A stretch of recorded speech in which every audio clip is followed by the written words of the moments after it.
Bonjour internet, aujourd'hui on se retrouve dans une vidéo un petit peu à l'arrache. J'avais déjà fait une vidéo comme ça plutôt en début d'année. Ça va être une vidéo de lecture en vrac en fait sur tous les livres un peu que j'ai lus ces dernières semaines, ces derniers mois.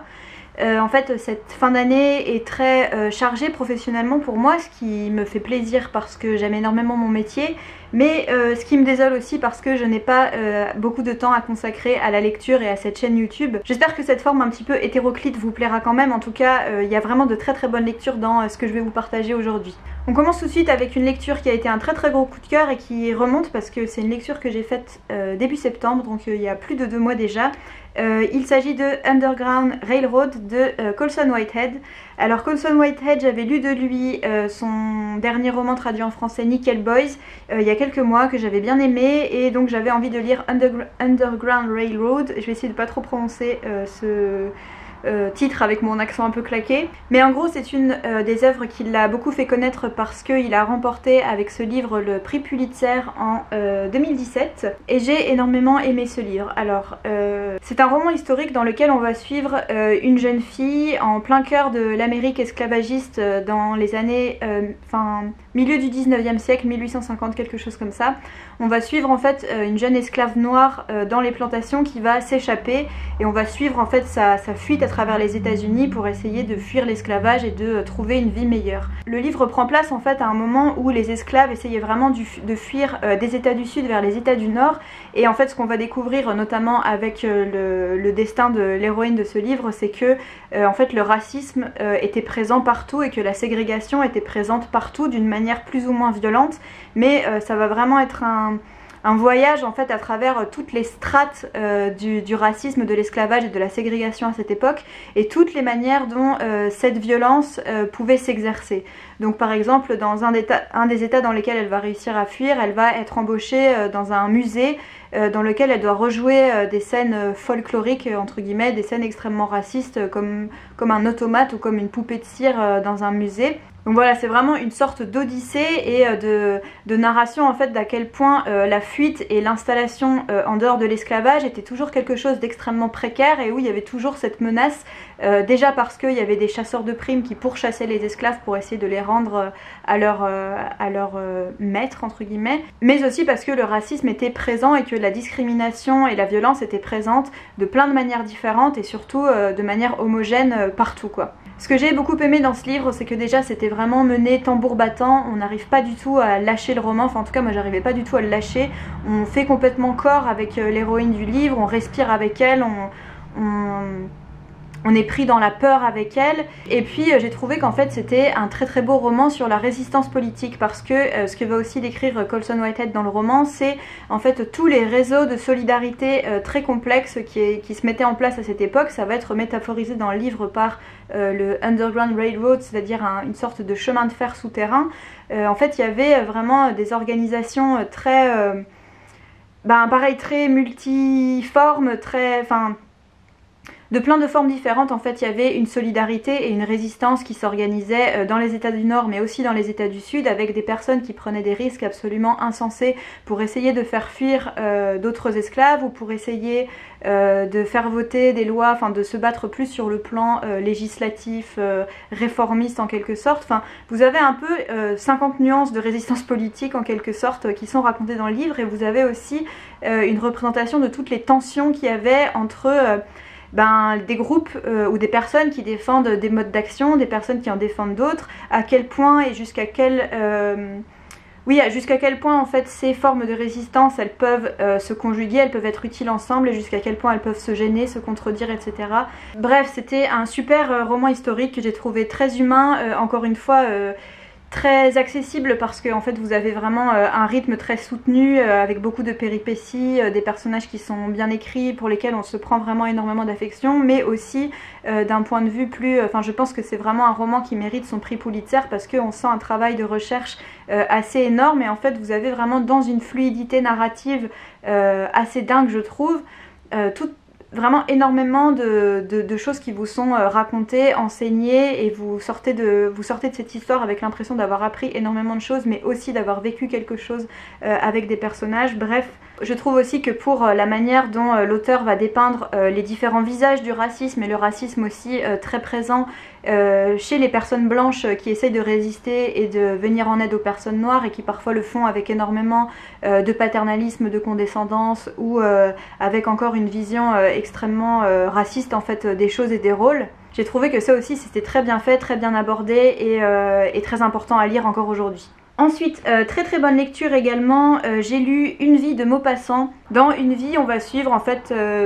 du début à la fin, le roman porte très bien son titre à cet égard, la vie entière d'une femme dans la petite aristocratie en Normandie au 19e siècle. Et en fait c'est bien peut-être de ne savoir que ça si vous l'avez pas encore lu parce que moi je savais pas grand chose de plus et qu'en fait ça m'a permis d'être vraiment surprise, de ressentir une émotion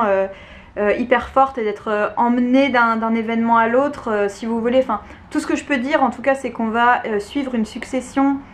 de choix, mais en même temps de choix qui n'en sont pas vraiment, puisqu'on est dans une société où les femmes, même si c'est dans l'aristocratie, enfin en tout cas dans la petite aristocratie, sont très contraintes par énormément de conventions, par énormément d'attentes qui sont portées sur elles, etc. Bref, on va suivre les choix en tout cas d'une femme dans cette société. J'ai vraiment beaucoup aimé ce récit, ça m'a énormément touchée. Parce que on se sent vraiment hyper concerné encore une fois par le personnage. On est animé par des sentiments de révolte, par beaucoup d'affection aussi pour certains des personnages. Et puis c'est vraiment, je trouve, un roman qui a une atmosphère très marquante. Il y a une présence très forte de la mer, puisque le récit se passe en Normandie, pour l'essentiel du récit en tout cas se passe dans une grande maison qui est juste au bord de la mer. C'est un élément qui est très présent dans le récit. Il y a aussi des petites touches de fantastique. Il y a aussi, moi j'ai eu des impressions architecturales très fortes laissées par le livre. Bref, voilà, un peu un roman de descente aux enfers en quelque sorte, mais pas vraiment. En tout cas, ça a vraiment ce charme des romans, et ça je crois que je l'ai déjà évoqué dans d'autres vidéos, mais je trouve qu'il y a vraiment quelque chose de super marquant, en tout cas pour moi dans ma vie de lectrice, dans les romans où vous allez suivre un personnage vraiment du début à la fin, de sa naissance jusqu'à sa mort. Ça vous laisse l'impression, une fois que vous avez refermé le livre, d'avoir connu quelqu'un, surtout quand c'est fait avec beaucoup de cohérence et avec beaucoup de sensibilité, comme là c'est fait selon moi par Maupassant. Voilà, c'était une super bonne lecture également. Ensuite, du coup, là, très gros coup de cœur que j'ai déjà évoqué aussi, je crois. Je garde toujours en tête peut-être l'idée d'en faire une vidéo à part. C'est une vidéo que j'ai déjà en partie scriptée, mais j'ai peur en fait des réactions qu'elle peut susciter. J'ai peur de pas faire preuve d'assez de... Enfin bref, j'ai pas encore fait cette vidéo, mais j'en parle quand même 5 minutes ici parce que j'ai vraiment trop envie de parler de ce livre. J'ai lu Dune de Frank Herbert, enfin. Je l'ai lu en fait contrairement à ce que je souhaitais après avoir vu le film. En fait j'ai beaucoup aimé le film de Denis Villeneuve et ça m'a vraiment donné enfin l'impulsion, la motivation de me plonger dans ce roman qu'on m'avait conseillé à de nombreuses reprises pour me réconcilier avec la science-fiction. Et j'ai tellement bien fait en fait. Enfin, là, il y a une chose en tout cas que je peux vous dire, c'est que si jamais vous êtes comme moi, vous n'aviez pas lu le roman et vous avez vu le film de Denis Villeneuve que vous avez aimé, ou en tout cas ça vous a donné peut-être envie de vous plonger dans le roman, mais vous avez quelque appréhension, je peux que vous encourager à tenter l'expérience. En fait, dans Dune, ce qui peut paraître un petit peu effrayant, c'est que vous rentrez dans l'action immédiatement sans aucune explication en quelque sorte, et vous allez devoir petit à petit vous habituer, essayer de tirer vos conclusions ou de faire des représentations mentales de l'imaginaire qui se déploie sous vos yeux sans qu'on vous prenne par la main pour le découvrir et sans qu'on vous explique au préalable un peu le monde dans lequel vous mettez les pieds. En fait, l'entrée dans l'univers va se faire de manière beaucoup plus douce et beaucoup plus progressive si vous avez vu le film avant de commencer le roman. C'est-à-dire que comme vous avez déjà vu le film, vous avez déjà des grandes lignes qui sont posées, vous avez déjà des solutions visuelles entre guillemets, vous avez déjà des représentations visuelles, des éléments qui vont vous être présentés et décrits dans le roman. Et en fait ça en vaut vraiment la peine parce que déjà on a vraiment une vision complètement, beaucoup plus complète en fait des choix que Denis Villeneuve a dû faire en termes de scénario, mais aussi en termes d'adaptation visuelle. On a aussi beaucoup plus de nuances en fait dans le roman, c'est-à-dire que en fait c'est un roman qui est complexe dans le sens où il est très philosophique et dans le sens où à mon avis il y a beaucoup d'éléments en fait qu'on peut recevoir de manière très différente et qu'on peut lire de manière très différente. Je pense que c'est un livre qui serait super à étudier, à analyser notamment ce truc de l'épice, vous savez,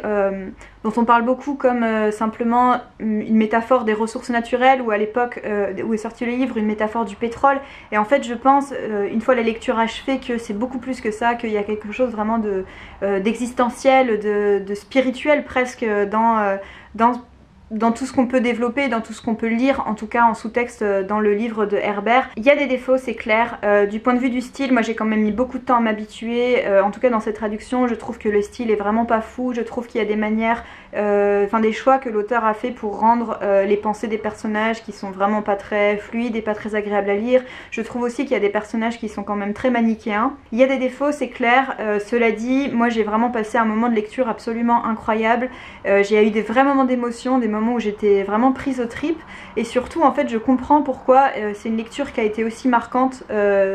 pour énormément de gens, et pour y compris des gens qui l'ont lu lorsqu'ils étaient assez jeunes ou à l'époque où le livre est sorti, parce qu'il y a vraiment quelque chose qui vous reste en fait, il y a quelque chose de super entêtant et de très profond en tout cas je crois, et en tout cas ça s'infiltre en vous, ça se sédimente un petit peu comme du sable, voilà. Et voilà, c'est pour ça que j'aimerais bien faire une vidéo entière dédiée, parce qu'il y aurait énormément de choses à dire, et parce que, comme vous pouvez le voir,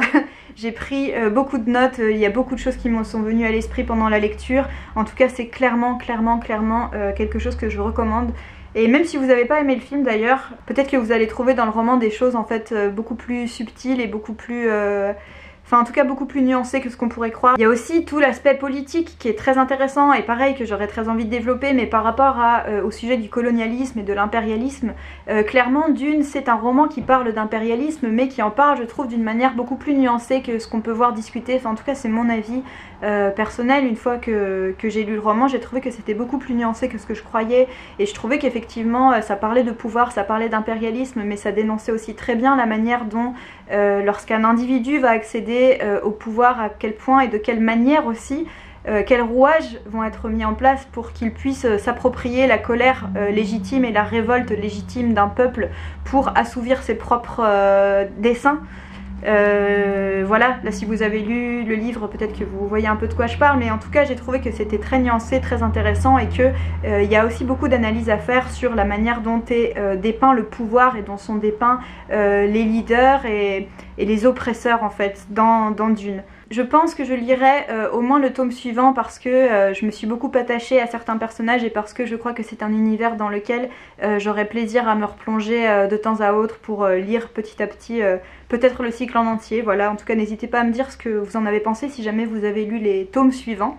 Ensuite, rien à voir ou presque, si peut-être à voir qu'on est un petit peu dans une littérature de l'imaginaire, quel que soit ce qu'on pense de ce terme et ce qu'il recouvre, qui est un peu flou je crois. Dans un moment où j'avais un petit peu des moments d'anxiété, où j'avais envie de revenir à des lectures un petit peu doudou, un petit peu des choses un petit peu légères et un petit peu inoffensives en quelque sorte, j'ai lu les 2 premiers tomes de La Passe Miroir de Christelle Dabos. Alors La Passe Miroir c'est une saga de littérature jeunesse, mais pas nécessairement, enfin en tout cas c'est une saga qui a fait beaucoup parler d'elle il y a quelques années quand elle est sortie, qui a été écrite par une autrice française, et en fait voilà, moi j'avais toujours eu un peu une fascination pour les illustrations des couvertures que je trouve très belles,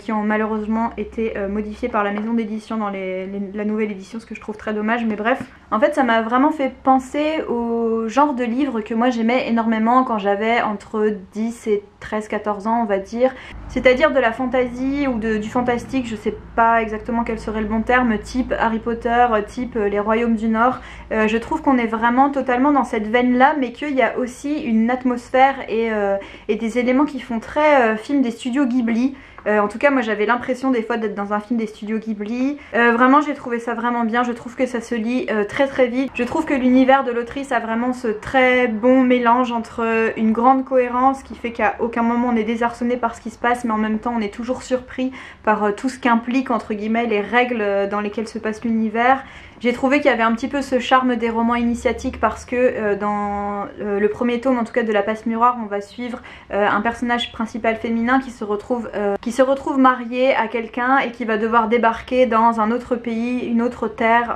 une autre cour. Voilà, elle va vraiment découvrir quelque chose, devoir se conformer à de nouveaux codes et devoir aussi comprendre petit à petit qu'il se passe des choses un petit peu étranges dans l'univers dans lequel elle débarque. En fait, ça m'a vraiment charmée. J'ai été prise complètement dans ce récit, j'ai trouvé que c'était très bien fait, que c'était très divertissant et très touchant aussi par moments. Voilà, après les personnages, les deux personnages principaux, en fait le personnage féminin dont je parle et puis son mari, son fiancé, sont deux personnages que j'ai trouvé un petit peu... En fait je trouve que c'est quand même un petit peu fatigant et notamment que c'est très fatigant lorsqu'il s'agit de littérature qui se destine quand même un petit peu à un public plus jeune, à un public enfant, ado ou jeune adulte, d'avoir sans cesse représenté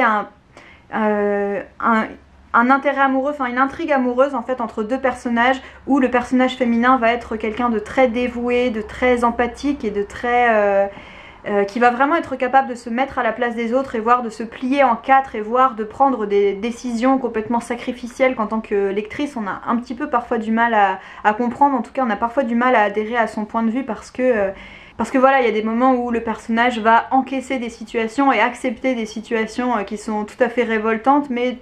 sans trop moufter, enfin de manière un peu trop... un petit peu trop docile à mon sens. Et puis en face vous allez avoir un personnage masculin dont on sent qu'on est censé s'y intéresser, dont on sent qu'on est censé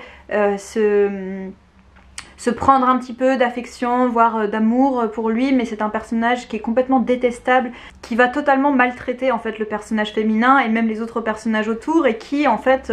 va sembler complètement héroïque et complètement incroyable dès qu'il va se comporter juste d'une manière un tout petit peu décente. Enfin je m'emballe un peu là-dessus alors que c'est pas très important mais c'est juste que c'est quand même très présent dans l'histoire de cette saga et que je trouve que c'est un petit peu énervant en termes de représentation en tout cas dans une saga un petit peu jeunesse ou en tout cas destinée à un public plutôt jeune de faire encore un énième modèle en fait de couple hétéro aussi cliché et aussi même désagréable à lire parce que je trouve que, enfin en tout cas moi personnellement j'arrivais pas du tout à m'attacher à ces deux personnages pour ces raisons là, même si le personnage féminin est quand même un peu plus sympa et c'est celui qu'on va suivre de toute façon, auquel on va s'identifier un petit peu plus volontiers. En tout cas voilà, j'ai été très charmée, surtout par le premier tome, un petit peu moins par le deuxième qui est un petit peu long, mais c'est une bonne lecture, un peu de Noël, un peu de fin d'année, un peu une lecture de réconfort qu'on va prendre sous la couette pour vraiment se réconforter, un petit peu débrancher son cerveau et décoller comme ça dans un autre univers qui est je trouve quand même cohérent, bien écrit, dans lequel il est vraiment agréable de se plonger, de revenir, qui est drôle aussi, il y a plein de moments et de passages que j'ai trouvé très drôles. J'aimerais beaucoup voir une adaptation de cette saga en animé. En animation, je pense que ça aurait vraiment beaucoup plus de charme que en prise de vue réelle. Et je pense que je lirai la suite par exemple à l'approche des fêtes de Noël. Je trouve que c'est une lecture qui se prête un petit peu à ce type d'atmosphère. Enfin voilà, en tout cas ça m'a fait du bien de renouer un peu avec l'enfant que j'étais qui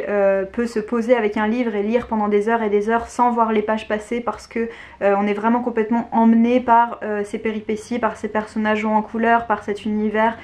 très enfantin mais encore une fois très cohérent. Donc voilà, c'était les deux premiers tomes de La Passe Miroir.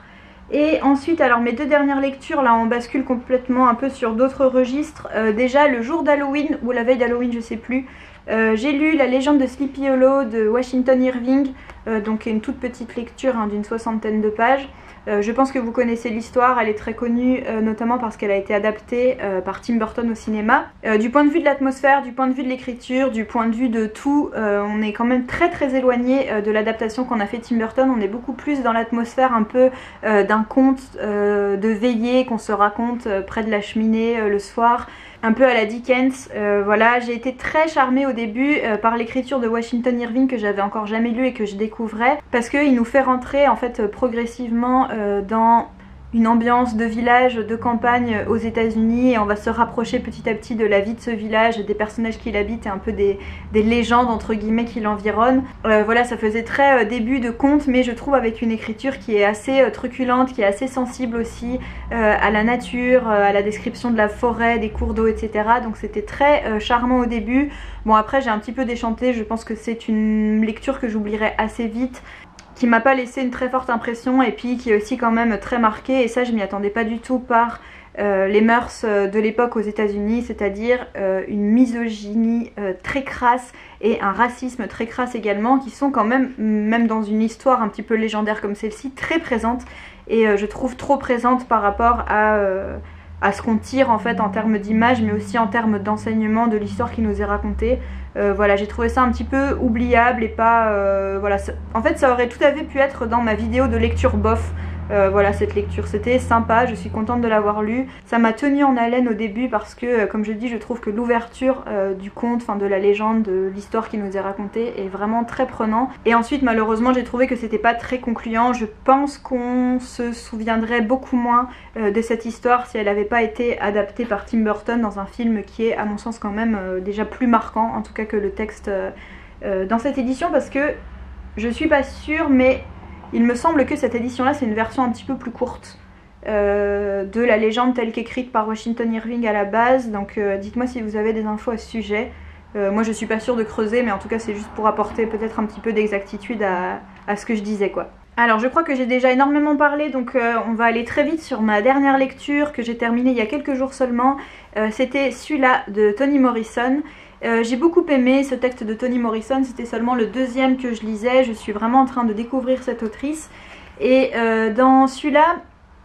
eh ben, on va aussi être plongé dans une toute petite ville aux États-Unis. Le livre commence au début des années 20 et va se terminer à la fin des années 60. Il y a vraiment une atmosphère un peu de description de cette petite ville, de ses mœurs, de...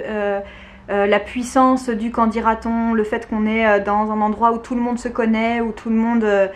se surveille les uns les autres, où tout le monde a un avis qui va évoluer sur les uns et les autres. Cette atmosphère de petite ville comme ça des États-Unis où il y a à la fois où on sent à la fois la très grande force de la proximité entre les habitants, mais aussi son côté très enfermant. Ça m'a refait penser au Seigneur des Porcheries de Tristan et Golfe. Je trouve qu'il y a une atmosphère qui ressemble un petit peu, sauf que ici on va s'intéresser en fait à deux familles. La famille de Sula, donc le personnage qui a donné son titre au roman, et la famille de Nell. Ce sont deux petites filles noires qui grandissent dans le quartier noir, dans le quartier défavorisé de cette petite ville. Et en fait on va vraiment s'intéresser à leur vie, mais aussi de manière générale à celle des femmes de leur famille, c'est-à-dire leur mère, leur grand-mère et leur sœur. Il y a aussi des personnages masculins mais qui sont quand même un petit peu secondaires dans le roman. Et en fait Toni Morrison arrive à nous faire parfois en 2 pages ou parfois en 2 paragraphes la description d'une vie, enfin une sorte d'instantané de vie avec des images qui sont hyper fortes. Toni Morrison, elle n'a pas un style qui est hyper accessible, je trouve. En tout cas il y a quelque chose de très... comment dire ça? C'est un peu dur à suivre par moments parce que vous allez avoir des retours en arrière. Vous allez avoir une écriture aussi qui va avoir une focalisation un petit peu étrange où d'un coup, sans que vous l'ayez vu venir ou sans que vous compreniez tout de suite pourquoi, l'écriture va épouser d'un coup le point de vue d'un personnage de manière très corporelle en décrivant son ressenti. Je sais pas si j'arrive bien à l'exprimer, mais en tout cas c'est un style qui est assez unique et j'ose même pas imaginer la difficulté que ça doit être de traduire Toni Morrison. Je pense que c'est réussi en tout cas dans cette traduction là parce que c'est très déroutant mais c'est très fort, c'est à dire que c'est extrêmement percutant et en fait vous êtes complètement en haleine lorsque vous lisez Toni Morrison, enfin en tout cas lorsque vous lisez ce texte, parce que l'horreur va survenir en fait en un paragraphe. En fait il va y avoir des événements hyper forts, des espèces de coups près comme ça qui vont tomber sur la vie d'un personnage sans du tout qu'on s'y attende et sans du tout que ça soit annoncé en fait plus avant, et on a une sorte de banalité du drame qui crée un avant et un après sans qu'on l'ait vu venir, sans que ce soit installé avant. C'est méga confus ce que je raconte, mais en même temps ça m'a laissé des impressions assez confuses et très fortes. Enfin, en tout cas je pense que c'est vraiment le genre de texte dont je vais me souvenir, dont je vais penser en tout cas, auquel je vais penser en tout cas beaucoup. Bref, même si mon compte rendu est un petit peu confus, en tout cas ce que je peux vous dire c'est que j'ai vraiment adoré ce texte. Je me rends compte que je pensais que c'était un texte assez lumineux de la part de Toni Morrison, alors peut-être que ça l'est au regard d'autres de ses œuvres, mais c'est quand même très très sombre. On a des thèmes qui sont, des thématiques abordées qui sont un petit peu communes à celles que j'avais déjà vues dans Home, notamment au début, enfin il y a un personnage avec lequel elle traite à nouveau de la thématique du stress post-traumatique et en tout cas du retour de la guerre. J'ai beaucoup aimé le fait que malgré tout ce soit vraiment une histoire de roman de femmes, de destin de femmes et de destin, en tout cas de tentative d'émancipation, on va dire ça comme ça pour pas trop spoiler, et de la manière dont chacune va vivre à sa manière et essayer de survivre à sa manière dans un environnement qui est extrêmement hostile, qui est extrêmement sordide. J'ai aussi, donc comme je le disais, beaucoup aimé cette description de la petite ville sordide, de la petite ville où en fait vous allez avoir très vite, selon les rumeurs ou selon un peu presque la direction du vent, on a l'impression des forces qui vont se renverser et la perception d'un personnage par le groupe qui va complètement changer. Bref, une lecture assez déroutante, assez inclassable, mais vraiment très marquante au regard des images qu'elle m'a laissées, au regard de... Ouais, il y a une puissance, en tout cas il y a une envergure, même dans un texte aussi court, je trouve que c'est très ample quoi, c'est grand. Il y a beaucoup de choses à dire, beaucoup de choses à retenir et moi c'est une lecture encore une fois qui m'a beaucoup plu, que je ne vous conseille pas si vous n'avez pas trop le moral parce que c'est très noir et très sombre et un petit peu sordide aussi, donc voilà, peut-être plutôt pour des âmes pas trop sensibles. Et sinon peut-être tournez-vous plutôt vers ceci. Voilà, en fait là vous avez un peu deux choses radicalement opposées, mais deux choses que moi j'ai beaucoup aimé. Après évidemment je pense que celui-là ça me laissera une impression plus forte parce que voilà, parce que les thèmes abordés, parce que la richesse de l'écriture et parce que en fait même s'il y a cette écriture comme je le disais qui est assez complexe et qui vous donne l'impression de faire des allers-retours, de faire des digressions, de passer par des chemins pour vous passer d'autres choses, etc. Je pense qu'il y a quand même une très grande technicité et que c'est très bien construit en fait. Voilà, j'espère que vous aurez pu tirer quelque chose de ce compte rendu un petit peu bizarre. Voilà, c'en est tout pour cette vidéo. J'espère que ce côté un petit peu hétéroclite, bazar vous aura plu. Je pense que la prochaine vidéo que je ferai a de bonnes chances d'être un peu dans ce genre là parce que je n'aurai pas le temps de faire des vidéos plus thématiques ou plus... Enfin voilà, on verra. En tout cas, n'hésitez pas à me dire si ce format vous convient quand même si c'est pas très organisé et que vous avez juste plein de lectures assez différentes et assez bigarrées dans la même vidéo. En tout cas, c'est assez représentatif de ce que sont mes lectures et c'est vrai que c'est des vidéos qui sont un petit peu plus faciles à faire parce qu'elles prennent moins de temps, parce qu'elles ont besoin de moins de préparation et ça me permet quand même d'être un petit peu présente sur cette chaîne YouTube. En tout cas, prenez bien soin de vous, prenez bien soin des gens qui vous entourent et puis moi je vous dis à bientôt pour une prochaine vidéo.